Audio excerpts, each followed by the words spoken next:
and a haze of artificial lights filled the air. At the entrances to the restricted viewing area, Imperial Sardaukars stood at attention, and more of the Emperor's elite soldiers remained back at the luxurious Imperial frigate, awaiting Shaddam's return to the spaceport. Irulan's father had grudgingly agreed to the security restrictions after guild reassurances from their high-level representative, Starguide Sorello. Now the Starguide sat on the other side of the Emperor in the viewing stand, and he had presented guarantees from his superiors that the Corrino guests would be safe, and a guild guarantee was not given lightly. In this ultra-security zone, Irulan felt assured that she and her father need not worry. The Padishah Emperor and his eldest daughter were the only outsiders allowed to see this celebration of a navigator's life. To Irulan's knowledge, such an honor had never been granted in the millennia of cooperation between the Spacing Guild and House Corrino. The invitation included her rather than the Empress, because Shaddam was currently without a wife, having recently lost his latest spouse, Firenze Thorvald. Irulan, at 26 years old, was the princess, his most important child. In her position, Irulan had traveled on diplomatic missions and visited many worlds, but she had never been to the Guild's headquarters. Few outsiders saw any part of Junction, the nexus of all galactic spacefaring routes. Even her father, for all his grand importance, had never been here. Ahead of her on the presentation field, the vast array of highliners filled her with awe. The enormous ships landed on no other planet, and now hundreds of them covered the ground as far as she could see, all to memorialize one of the powerful, mysterious navigators. Her father seemed pleased to witness the event. He leaned close to her. "Most impressive, isn't it? This will be noted in my official biography."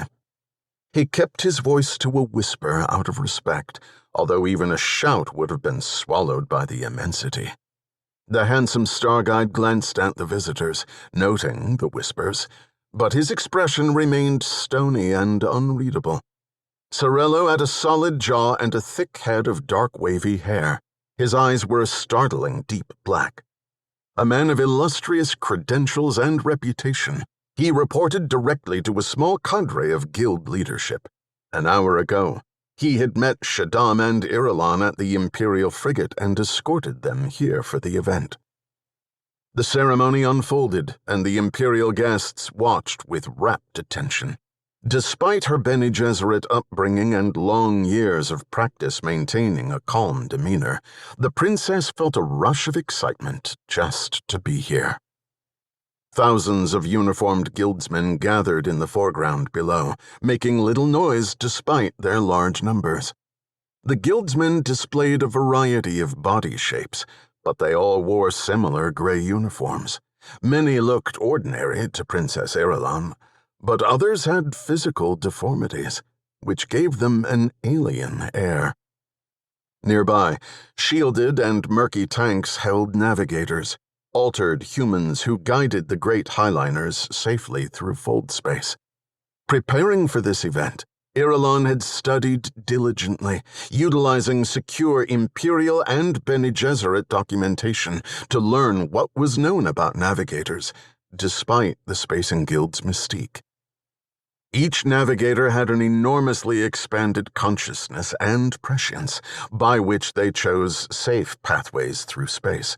Due to lifelong immersion in spice gas, navigators typically lived for centuries, and thus the death of one was a momentous event.